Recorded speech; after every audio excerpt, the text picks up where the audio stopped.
So guys, usually it's really hard to pass a test, but if the answer is Miata, it's always the answer. And right here, this car has hit a track, probably more than once. And I can tell you right now, it's all business. And the owner right here, OMP seats. Wow, dude, are you serious? They're a little worn out. Now, who cares? That's the whole point. Yeah. They're supposed to be worn out. Yeah. If they're brand new, you're not tracking it. Yeah. Wow, man, short shifter. Damn. Dude, and you picked the best one too. This is the NC model. All right, they came with the club package. This one is a club. Oh, so you got a legit club. Yeah. Whoa, look at the motor, man. Jesus Christ. I took out the 2.0. It has the 2.5 cams, Bill intake manifold, 70 mil throttle body, 800cc injectors, 340 fuel pump, and headers and high start exhaust. And I mean, you're parked right next to your stretched siblings. Oh yeah, yeah. They told me to park here. I was excited as hell. I was like, I love RX-7s. These are like, I think this is more of a continuation of the RX-7 than the RX-8 no, was. it is.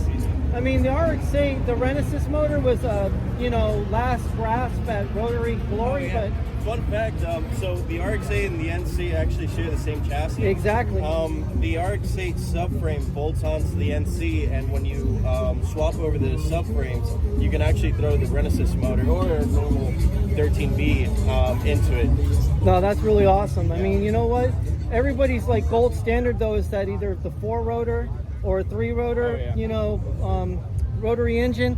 And I mean, the thing is that anybody who knows anything about rotaries knows about the 787B. Oh yeah. You know, and it's like, that's a cult classic. It's the only JDM vehicle to win Le Mans. Yeah. You know, so it's like when you look at Honda, when you look at Toyota, and yeah, I got the Supra and I got the Nissan GTR. It's like that's nothing compared to the 787B. Yeah. And I mean, when that thing ripped, it sounded like a Formula One car going down freaking the Mulsanne Straight. I love that car. I mean, it's unbelievable. But to see somebody who's actually put their own wrench work into here, like you have. Yeah, I'm a technician for Audi, so right now everything's like easy. I've had this car for 3 years. And it's gone to 2 accidents. I bought it crashed, I rebuilt it, then someone crashed into me and I rebuilt it again. That's why it has no headlights, it has no AC, no power steering. That like just gave me the inspiration to just make this a full-on track car. Yeah, well, I mean, the thing is that if something bad happens, it's just an opportunity to make it into something different and evolve it. Yeah, right now the plan is to turbo it, or put an LFX motor, which is a V6 out of a Camaro. Actually, that'd be pretty freaking crazy. So they have a swap kit. V8 Roadsters has a swap kit. They sell you the subframe or the motor mounts, whichever one you go with. All you need is the camless module, a wiring harness, and you use the factory ECM from the Camaro. Yeah. Now, how many of the parts are actually from Flying Miata? I actually don't know if Flying Miata actually well, they actually are involved in the LFX swap. So. Because the thing is, Flying... It's a Ford motor. It's a Duratec motor. No, it's a 2.5 Duratec motor. So Ken Block uses it in his cars. They're cheap as hell. They come out of the Ford Fusion and a bunch of other cars. It's a 2.5 liter. It makes good power. They're amazing to turbo. And you know what the great part about this engine is that Ford has a long history of putting their engines in Lotus. Oh yeah. So Lotus is like the king of, lightweight cars that are literally weigh nothing. We have an actual Europa, 72 Europa that we're fixing at the shop and restoring.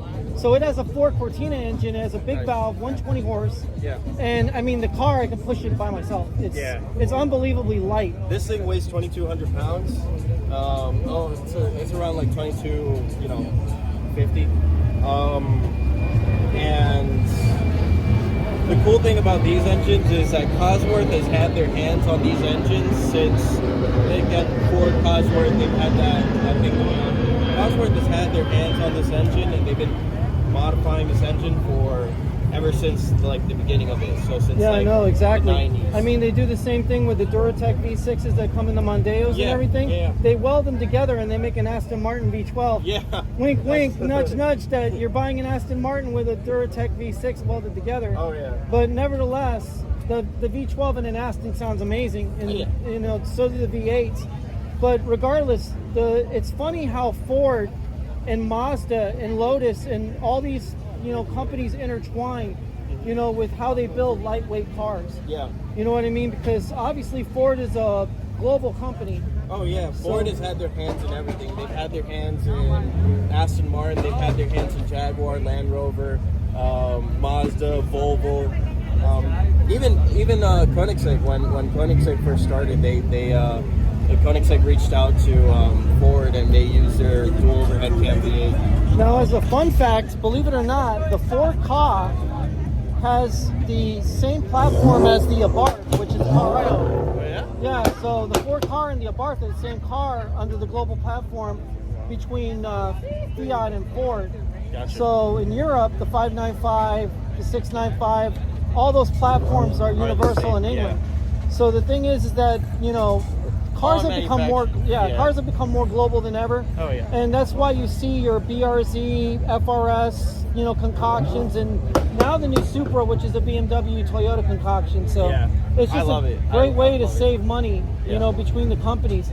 And the thing is that I'm hoping that, you know, the Miata jumps up to the turbocharging game sooner or later with the factory models, because the, you know, the new ND is kind of like a Buick. Well, the new ND is the Fiat 124. It's the same chassis and everything. It's just rebodied. However, the Abarth 124 actually has the Fiat 1.4 liter turbo. The 1.4 liter turbo, and actually uses a 6-speed transmission out of the NC instead of the ND, That's which the is best smart. part. Yeah, because the ND ones have been known to like blow up and all that stuff.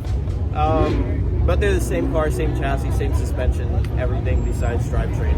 I mean, my friend had an ND in Soul Red, right? Yeah. And he had the, you know, he had a pretty good spec, but that was the first generation where they didn't even have anywhere from 150 horsepower. Yeah. So they were kind of gutless. And when he took me for a ride in, I was like, wow, it just rolls a lot, you know, through the corners. So my partner, he has one, and it's Soul Red. It's a 2022. Is it an RF? It's an RF. Yeah, I kind of figured. Amazing. The only thing is, it's not the sport model. What's up, buddy? What's up, buddy? It's not the sport model with the Brembo brakes and the BBSs, unfortunately. But we just put an exhaust on it, and it has underglow, so it's like, you know. I'm gonna let you enjoy the show, but in my opinion, I'd rather have the NC. The NC. Yeah, well, no, I'd rather have the NC with the club package. Yeah. And you know, that's it. Yeah. Done. Because to me, this looked like the RX-8, but just better. Yeah. You know, period. That's literally what it is. Yeah. I mean, the RX-8 is a pufferfish of. It's won a lot of awards. It's won like a shit ton of awards. It won best handling car for under $100,000 and like all these awards. So I mean, it's a Ginsu knife with a little bit of rust on the edge. Oh yeah. Well, it's just not pretty. Yeah. But it's a good car. But dude, thank you so much. Of course. This is gonna be great content, and I mean, just the fact that you did your own wrench time, that alone is like huge clout in the car community, because most people, they're just buy it and show it and that's it. Yeah. You know, that kind of sucks. Dude, take it easy and thank you.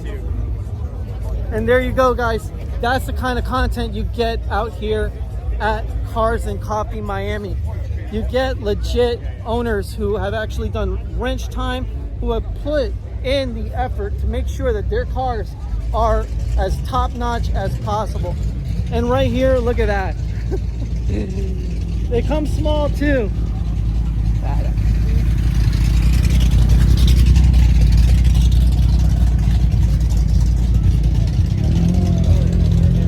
Look at that, man. We got bikes out here too.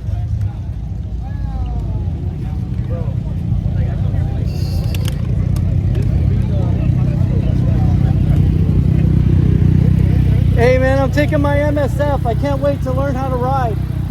I'm actually gonna get get a Grom and start out. I had one of those. They're fun. That's awesome, man. I love the bike. Great job, man. Yeah. Yeah, no. We'll get with him after. But this is the kind of atmosphere you want. You know, you want to be out here with the cars, with the great people, seeing everything and anything that could be out and about. Now, obviously there's a hell of a police presence out today.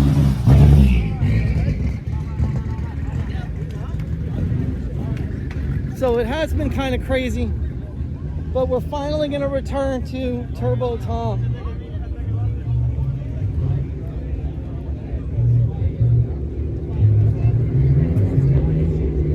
Hey, guess what? The Lambro is next to Carl. Yes.